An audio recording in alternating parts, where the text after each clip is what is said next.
हाँ? नहीं चल रहा है। Hello hello.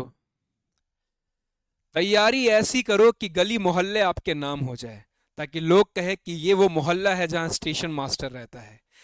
Very warm welcome to everyone. आप सभी खूबसूरत लोगों का दोनों हाथों से स्वागत है इस खूबसूरत से प्लेटफॉर्म पर जिसका नाम है उत्कर्ष।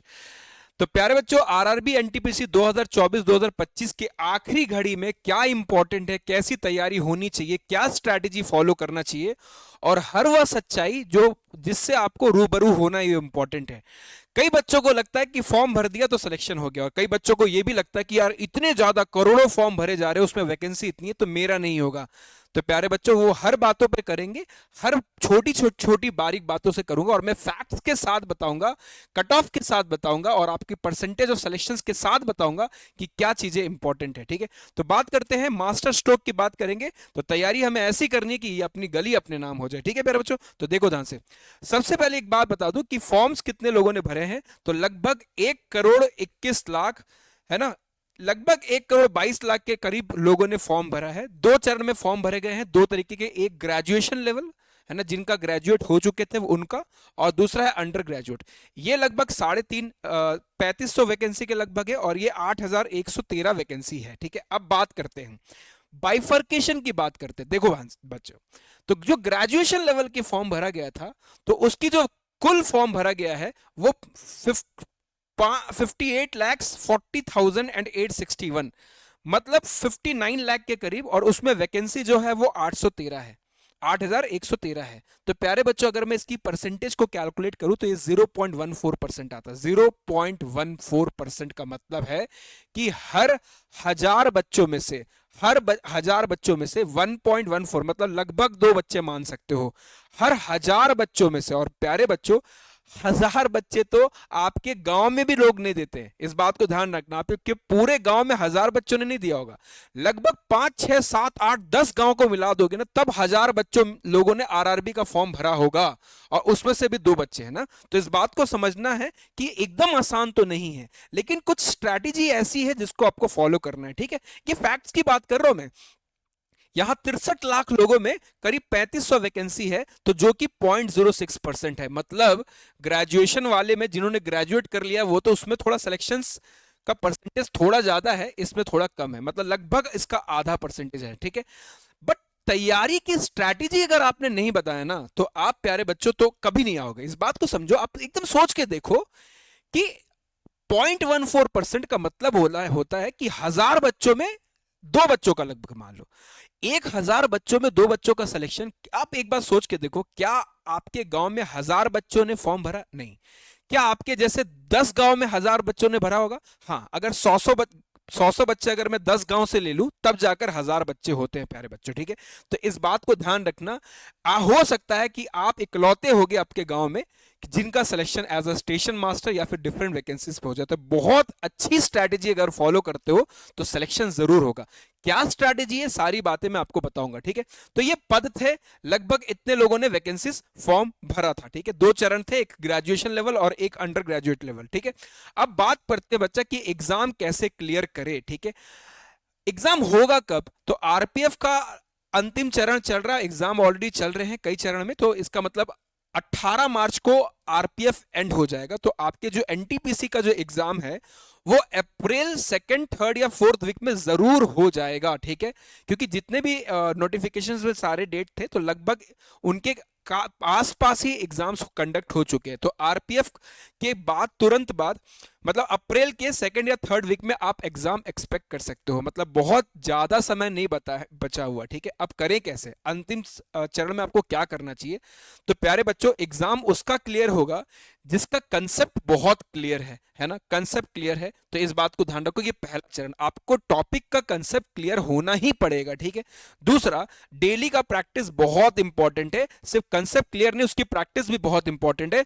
टफ क्वेश्चन से ना डरे, ये बहुत इंपॉर्टेंट है।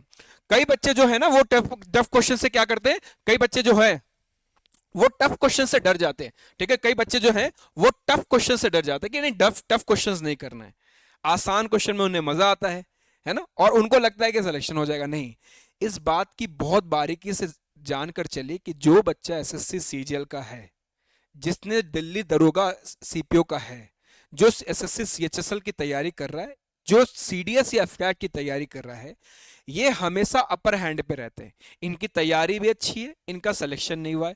ताऊ जी, मामा जी, चाचा जी, बुआ जी, मोहल्ला पड़ोस इनका भी है। तो प्यारे बच्चों, ये इनको हमेशा एक ताने जरूर पड़ता है कि यार अभी तक सिलेक्शन नहीं हुआ, अभी तक सिलेक्शन नहीं हुआ।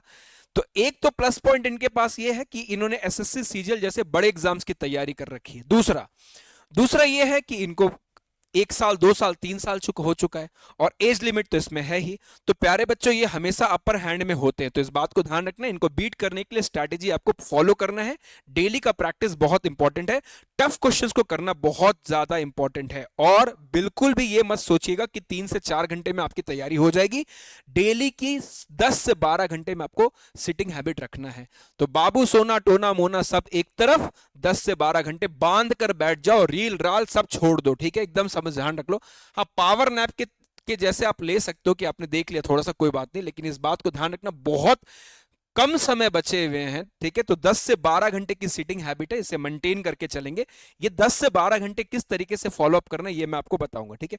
आगे देखो ध्यान से, ये आपके कुछ वैकेंसीज थी। कौन कौन सा था? Chief commercial ticket supervisor, station master जो बहुत बेहतरीन जॉब है, goods train manager, junior accountant, senior clerk. तो ये इसकी वैकेंसी थी। 813 पद निकल कर आए थे, जो 8113 पद जो मैंने आपको बताया, ठीक है।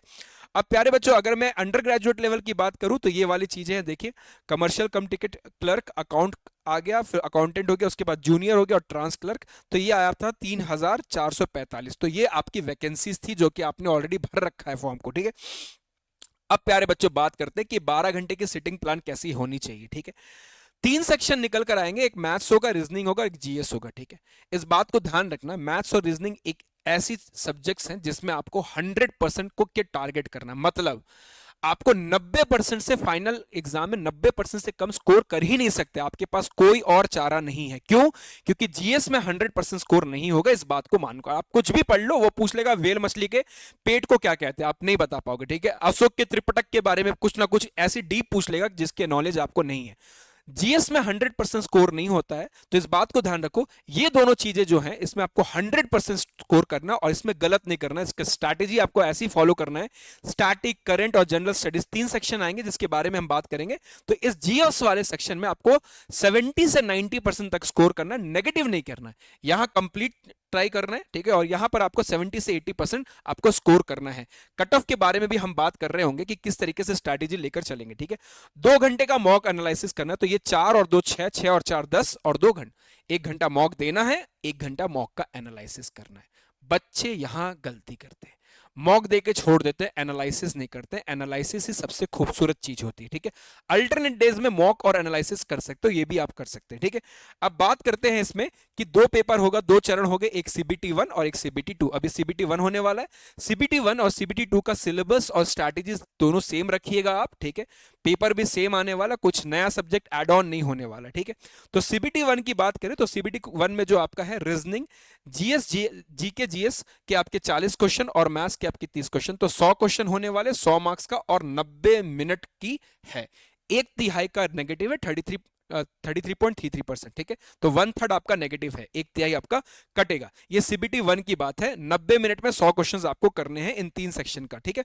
जिसमें आप देखोगे जीएस का वेटेज अच्छा खासा है ना। अगर आपने यहां पर 80% स्कोर कर लिया और इन दोनों में लगभग 90% स्कोर कर लिया, तो एक बहुत अच्छा वेटेज आपको मिल जाएगा, ठीक है। तो जीएस में आपको नेगेटिव नहीं करना है प्यारे बच्चों, ठीक है। बात करते हैं सीबीटी 2, तो वही 3 चीजें आ जाएगी, सिर्फ स्कोर बढ़ जाएगा। यहां भी जीएस, जीके जीएस का वेटेज बहुत अच्छा है, 50 मार्क्स का है, 50 क्वेश्चन है और 40 मार्क्स है, ठीक है। टोटल आपके 120 का है, 120 का, और यही 90 मिनट है। यहां देखो क्वेश्चन का लेवल भी बढ़ेगा सीबीटी 2 में, क्वेश्चन की संख्या भी बढ़ी है, लेकिन मार्क्स यहां देखो, यहां 100 क्वेश्चन थे और 90 मिनट था, यहां 120 क्वेश्चन है और 90 मिनट है, ठीक है। और वही 1/3 का मार्क्स है, ठीक है। इसके अलावा बात करते हैं कि 9 घंटे कैसे लेकर चले, तो इस बात को ध्यान रखना। 2 घंटे आपको डेली क्वांट को देना है, 2 घंटे आपको रीजनिंग को देना है, 3 घंटे आपको जीएस को देना है, ये बहुत इंपॉर्टेंट है, ठीक है। और बाकी 1.5 घंटे में मॉक देना है और उसका एनालिसिस करना है, ठीक है। जीएस को इसलिए मैं कह रहा हूं क्योंकि जीएस बहुत ही बड़ा डिसाइडिंग फैक्टर हो जाता है, ठीक है। क्योंकि इस बात को ध्यान रखना, कई ऐसे बच्चे होंगे जिनका मैथ स्ट्रांग होगा, अगर मैथ स्ट्रांग है तो ऑटोमेटिकली उनका रीजनिंग भी स्ट्रांग होगा ही होगा, ठीक है, ये तय है। लेकिन वो जीएस में पछड़ जाते हैं, ठीक है, जीएस में प्रॉब्लम क्रिएट करता है। तो ये एसएससी सीजीएल वाले बच्चे या सीपी वाले बच्चे जीएस में बहुत अच्छा स्कोर नहीं करते, बट वो मैथ्स रीजनिंग में पूरा स्कोर करते हैं, ठीक है। तो आपको ध्यान रखना है कि जीएस में अपनी स्ट्रैटेजी बनाए, सीटिंग हैबिट बनाए। जीएस के 3 सेक्शंस होंगे, उन 3 सेक्शंस के बाद डिस्कस करेंगे कि कैसे इन 3 घंटे को बांटना है, ठीक है। अब इसके अलावा बात करते हैं कि ये 2 घंटे में मैथ्स की स्ट्रैटेजी क्या रहने वाली। तो मैथ्स की स्ट्रैटेजी जो मैंने आपको बताया है उसमें आपको क्या करना है, तो आपको कंसेप्ट बिल्डिंग करना है, ठीक है। आपको मैथ्स की मैंने 2 घंटे बताया था, तो इस 2 घंटे में आपको क्या करना है प्यारे बच्चों, तो कंसेप्ट बिल्डिंग करना है। तो सबसे पहले कंसेप्ट आना चाहिए, टाइम एंड वर्क का कंसेप्ट ही नहीं पता होगा तो कैसे होगा, तो आपको कंसेप्ट बिल्डिंग करना है, ठीक है। उसके बाद टॉपिक वाइज मॉक देना, ये इंपॉर्टेंट है। आज मैं बैठा तो टाइम एंड वर्क के मॉक्स दिए, सारे टाइम एंड वर्क की वैरायटी ऑफ क्वेश्चंस को किया। उसके बाद मिक्स्ड प्रैक्टिस, एक तो हुआ टॉपिक वाइज, दूसरा हुआ मिक्स्ड प्रैक्टिस। टॉपिक वाइज इसलिए ताकि सारे कंसेप्ट हो जाए, जैसे मान लो समय कार्य है तो अल्टरनेट वाले क्वेश्चन, एमडीएच वाले क्वेश्चन, आदमी औरत बच्चे वाले क्वेश्चन, ये सारे आने चाहिए। उसके अलावा फिर आपको मिक्स्ड क्वेश्चंस करने हैं, मिक्स्ड प्रैक्टिस करना है, फिर प्रीवियस ईयर के क्वेश्चंस करने हैं। और ये प्रीवियस ईयर के क्वेश्चन सिर्फ आप आरआरबी को मत करना। कई लोग क्या करते हैं, सोचते हैं जो पिछले 3 साल में, 5 साल में, 10 साल में जो आरआरबी में क्वेश्चंस आए हैं वही पूछेगा, ऐसा नहीं है, ठीक है। आपको अपने एग्जाम्स के पैरेलली और भी एग्जाम को देखना है, जैसे एसएससी जीडी है ना, या फिर आपको रेलवेज या फिर एमटीएस सीएचएसएल, ये आपके पैटर्न के क्वेश्चंस है, यहां आपके जैसे ही क्वेश्चंस मिलता है, इन क्वेश्चंस को भी प्रैक्टिस करने, इन एग्जाम्स के क्वेश्चन को भी प्रैक्टिस करना। और मैं रोजाना करवा भी रहा हूं, ठीक है। शाम के 7 बजे प्रैक्टिस मॉक चल रही है, ठीक है। 48 मॉक मैंने करवा दिए हैं और एग्जाम तक मैं आपको कई मॉक्स और करवा दूंगा, ठीक है। तो 48 मॉक्स हो चुके हैं जिसमें वैरायटी ऑफ क्वेश्चन चल रहा है। तो सबसे पहली बात क्या करना है, आपको टॉपिक वाइज एनालिसिस करना और दूसरा मिक्स प्रैक्टिस करना, ठीक है प्यारे बच्चों। इसके बाद जीएस की स्ट्रैटेजी बता दे, तो जीएस में 3 सेक्शन आएगा, एक करंट आएगा, तो लास्ट 8 महीने के करंट आप देखकर चलिएगा, ठीक है। 8 महीने, क्योंकि कम से कम 1.5 महीने एग्जाम चलेगा और 1.5 महीने में कम से कम ये मान लो कि 1300 क्वेश्चंस, 1300 से 1500 क्वेश्चंस वो बना रहे होंगे। इतना बड़ा एग्जाम हो रहा है इस दौरान, और एग्जाम भी जनरली ज्यादा एग्जाम्स भी नहीं होते हैं ना, पैरेलल क्लैश भी नहीं करेंगे। 1.5 महीने का, भैया ट्रेन बुक होती है रेलवे के लिए, इस बात को ध्यान रखना। लगभग 1.5 महीने एग्जाम चलेगा, भयंकर शिफ्ट्स में क्वेश्चन चलेगा। 1300 से 1500 आपके क्या चलेंगे, तो क्वेश्चंस होंगे जनरेट। तो ऑब्वियस सी बात है कि बल्क ऑफ क्वेश्चंस निकल कर आएगा। तो 8 महीने की आप करंट जरूर पढ़ के चलिएगा। स्टैटिक जीएस पढ़ना है और जनरल स्टडीज, जनरल स्टडीज मतलब history, geography, polity, science tech के बहुत क्वेश्चंस आते हैं। साइंस टेक, इकोनॉमिक्स, ये वाला पार्ट हो गया, ये जीएस वाला हो गया जीके, और ये जीके वाला पार्ट मतलब स्टैटिक जीएस हो गया। अब स्टैटिक जीएस में क्या है ये भी मैं आपको बता देता हूं, ठीक है। तो भैया देखो ध्यान से, सीबीटी 1 और सीबीटी 2 में जो क्वेश्चंस देखे गए हैं वो कहां से, तो भारतीय राज्य व्यवस्था जो कि इंडियन पॉलिटी से 2 से 4 क्वेश्चन, और सीबीटी 2 में 4 से 6 क्वेश्चन। जैसे क्वेश्चंस का वेटेज होगा उसी तरीके से आप इसको करिएगा, जहां से ज्यादा पूछता है उसको ज्यादा तवज्जो या प्रायोरिटी दीजिएगा, ठीक है। इतिहास से 4 से 7 और 5 से 8 क्वेश्चन सीबीटी 1 और सीबीटी 2 में पैरेलली तैयारी होगा सीबीटी 1 सीबीटी 2 का। ये मत करना कि सीबीटी पहले 1 कर लेते हैं फिर बाद में कर लें, एक ही साथ तैयारी होगी। भूगोल ज्योग्राफी के क्वेश्चंस देख लीजिए आप, भारतीय अर्थव्यवस्था की 3 से 4 और 4 से 6, सामान्य विज्ञान साइंस के 2 4 से 4 से 6, स्टैटिक जीके के 6 से 8 से 8 से 10 क्वेश्चन आया है, करंट अफेयर से 4 से 6 से, ठीक है। आपको कण कण के और कंप्यूटर के भी क्वेश्चंस पूछे गए हैं, तो ये आपको देख लो कि कैसी प्रायोरिटी है। जैसे यहाँ 8 से 10 क्वेश्चन है स्टैटिक जीएस से, तो इसको ध्यान रखेंगे। स्टैटिक जीएस में प्यारे बच्चों क्वेश्चंस कहां से पूछता है, तो स्टैटिक जीएस में डांस पर पूछेगा, वाटरफॉल पे पूछेगा, फेस्टिवल पे पूछेगा, टेंपल एंड मॉन्यूमेंट्स पे पूछेगा, बुक्स एंड ऑथर पे पूछेगा, इंपॉर्टेंट डेज एंड थीम से पूछेगा, म्यूजिकल इंस्ट्रूमेंट पे पूछेगा। करंट अफेयर्स में क्या करना है आपको, अवार्ड करना है या फिर आपके गवर्नमेंट स्कीम्स आ रखी है, स्पोर्ट्स आ गया है ना, कई स्पोर्ट्स जो है जैसे विंबलडन एंड ऑल, ठीक है।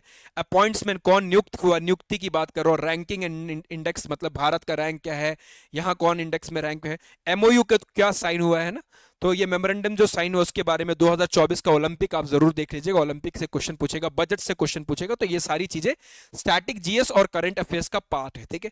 बात करते हैं हम मॉक टेस्ट की, तो मॉक टेस्ट की एनालिसिस देखो ध्यान से। तो मॉक टेस्ट आपको कैसे देना है इस बात को ध्यान रखना। रीजनिंग की स्ट्रैटेजी आप कैसे लेके चलेंगे, जैसे आपने मैथ्स का लिया है, जो तरीका आपने मैथ्स की स्ट्रैटेजी ली है, सेम रीजनिंग का भी। एक तो आपको टॉपिक वाइज, जैसे रैंकिंग हो गया, ब्लड रिलेशन हो गया, है ना, कोडिंग डिकोडिंग हो गए, है ना, स्लॉग्स हो गया, इनके वेनारिक के क्वेश्चन हो गए। तो इनको आपको टॉपिक वाइज भी देना और मिक्स्ड मॉक भी देना, दोनों देना। और एसएससी, सीएचएसएल, जीडी, एमटीएस, इनको भी फॉलो करना। देखो मैंने आपने नहीं सुना होगा कि कोई टीचर बोल रहा होगा अरे सीएचएसएल का क्यों पढ़ेगा, नहीं। इस बात को ध्यान रखना, एसएससी जीडी, सीएचएसएल, एमटीएस, ये एग्जैक्टली आप ही के लेवल के क्वेश्चंस है। इन क्वेश्चंस को देख लो, है ना, बहुत इंपॉर्टेंट है। कई बार क्वेश्चंस एग्जैक्ट कॉपी पेस्ट हो जाता है। प्यारे बच्चों, इनको देख लो ना, सेम एग्जाम के क्वेश्चन, तो उनको फॉलो अप जरूर कीजिएगा, ठीक है। तो एक तो आपको मॉक देना कैसे, एक तो आपको टॉपिक मॉक देना है, ठीक है। मान लो अगर आपने परम्यूटेशन कॉम्बिनेशन पढ़ा या फिर आपने रेलगाड़ी पढ़ा, तो रेलगाड़ी के सारे मॉक कर लो। दूसरा जो मॉक देना है आपको, प्रैक्टिस मॉक देना है, मिक्स्ड प्रैक्टिस। और तीसरा इसको एनालिसिस करना है। एनालिसिस बहुत इंपॉर्टेंट है। क्या ये क्वेश्चन वाया ऑप्शन हो सकता था, क्या मैं ये क्वेश्चन को एलिमिनेट कर सकता था ऑप्शन से, तो इस बात को ध्यान रखना है। एनालिसिस पर आप इस पे फोकस्ड रहिएगा, ये बहुत इंपॉर्टेंट होता है, ठीक है प्यारे बच्चों। अब बात करते हैं कि तैयारी हो कैसे। मैं ऑलरेडी शाम को 7 बजे क्लासेस आपको ले रहा हूं। लगभग 48 मॉक मैंने कवर करवा दिए हैं, जिसमें मैंने 15-15 से 20-20 क्वेश्चन, मतलब 20 गुना 48 अगर करो तो 960 क्वेश्चन, लगभग 1000 क्वेश्चन के करीब मैंने करवा दिया हूं। और 1000 क्वेश्चन में करीब आपको और करवाऊंगा, ठीक है प्यारे बच्चों। उत्कर्ष परिवार में आपका स्वागत है, ठीक है। अगर आपको बेहतरीन तैयारी करनी है, अच्छी तैयारी करनी है, और जो मैंने स्टार्टिंग में परसेंटेज बताया था उसमें से अगर आपको अपनी एक सीट सुनिश्चित करनी है, तो ये जो होली हंगामा ऑफर है 9 से 22 मार्च तक का, इसमें आपको सभी कोर्सेज पर लगभग 90% तक का छूट तो मिलता ही है। उसके अलावा इस बार आपको 100% तक का कैश बेनिफिट मिल रहा है। कैश बेनिफिट का क्या मतलब होता है कि 100% तक आपको इंस्टेंट कैश रिडीम हो जाएगा। मतलब यह है कि मान लो अगर कोई कोर्स आपने 2000 रुपए या 500 या 600 रुपए का परचेस किया है मॉक सीरीज, मॉक टेस्ट के लिए, उसमें मॉक टेस्ट एंड ऑल सब कुछ इंक्लूड होगा, तो मान लीजिए अगर आपको 30% का डिस्काउंट मिल रहा है, तो 2000 का 30% हो गया 600 रुपए, तुरंत आपके 4 से 5 वर्किंग डेज के अंदर आपके खाते में आ जाएगा, ठीक है। अगर मान लो 50% का डिस्काउंट मिला तो 1000 रुपए वापस आ जाएगा। अगर मान लो आपको 100% ही मिल गया तो पूरा का पूरा कैश बेनिफिट मिल जाएगा। तो अप टू 100% तक इसमें कैश बेनिफिट है। और अगर आप पुराने बच्चे हो उत्कर्ष परिवार के, तो और आप अपने कोर्स को री रिडीम करवाना चाहते हो या फिर एक्सटेंड करवाना चाहते हो, तो आपके लिए 10% का इंस्टेंट डिस्काउंट है। आपको कूपन कोड होली अप्लाई करना पड़ेगा प्यारे बच्चों, ठीक है। तो ये कोर्स ऑलरेडी आपको डाउनलोड करना है, उत्कर्ष एप्लीकेशन डाउनलोड करें, ठीक है। गूगल पर भी अप्लाई है और ऐप स्टोर पे भी है, ठीक है। और प्यारे बच्चों, आपको मैं बता दूं कि आरआरबी एनटीपीसी का बैच एक्सप्रेस 3.0 के नाम से ऑलरेडी स्टार्टेड है, जिसमें ये प्राइम बैचेस पे ये बहुत सारी एक्स्ट्रा बेनिफिट मिलता है। किसके कंपेयर में, तो इसके स्टैंडर्ड के कंपेयर में प्यारे बच्चों, ठीक है। और 10 मार्च से आपका ये नया बैच स्टार्ट हो रहा है एमसीक्यू फॉर्मेट का। कई बच्चे ऐसे हैं जिनका कंसेप्ट क्लियर हो गया, लेकिन सर अब मुझे सिर्फ और सिर्फ ताबड़तोड़ बल्लेबाजी करनी है, तो उसके लिए ये एमसीक्यू बैचेस है जो कि 10 मार्च से स्टार्ट हो रहा है। होली ऑफर है, बहुत ही न्यूनतम दारों में ये एमसीक्यू है, ठीक है। सिर्फ 250 रुपए में आपको एमसीक्यू मिलेगा, ठीक है, जिसमें बल्क ऑफ क्वेश्चंस प्रैक्टिस के लिए मिलेगा। और ये क्वेश्चंस है हमारी एक रिनाउंड टीम जो है वो बैकएंड में तैयार कर रही होती है, ठीक है। उसके अलावा मैं आपको ये बता दूं कि आपका ऑलरेडी बैच स्टार्ट होने वाला है, ठीक है, लक्ष्य 4.0, जो कि 26 मार्च से स्टार्ट होगा। प्राइम बैच में ये दो बातें इंपॉर्टेंट है। एक बात तो ये है कि आप अनलिमिटेड डाउट पूछ सकते हो, ठीक है, और दूसरा अनलिमिटेड क्रिएट टेस्ट का आपको ऑप्शन मिल जाता है, बहुत ही न्यूनतम दाम में ये मिल रहा होता है, ठीक है। आरआरबी का एग्जाम बहुत प्यारा एग्जाम है बच्चा, बहुत इंपॉर्टेंट एग्जाम है, ठीक है। तो आप अपनी जीत को सुनिश्चित कीजिए। शाम के 7 बजे आपका मॉक सीरीज चल रहा है, उत्कर्ष परिवार से जुड़े। आपको कंटेंट एकदम कंसाइज तरीके से पढ़े मिलेगा, सारी टॉपिक्स आपको करवाई जाएंगी, और एक एमसीक्यू का बैच आपके लिए स्टार्ट हो, उसे जरूर अवेल करें। मिलते हैं नेक्स्ट क्लास में, तब तक के लिए जय हिंद, जय भारत। किसी भी तरीके की जानकारी के लिए आप कमेंट कर सकते हैं।